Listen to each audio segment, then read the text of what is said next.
With calls growing for a human rights-based approach to climate action, a new report on how climate change affects children's access to healthcare and basic education will be published today.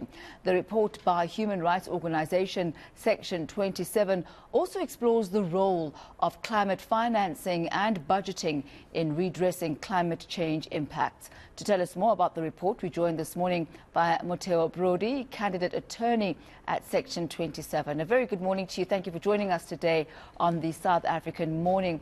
Talk to us about this link between climate change and human rights, and specifically in this particular instance as it relates to children. Sure. Thank you for having us, firstly. The first thing I think I want to say is we actually released the report yesterday, and it is available for members of the public to access and to read. I think if they can just search for Section 27 on social media, they'll be able to access it.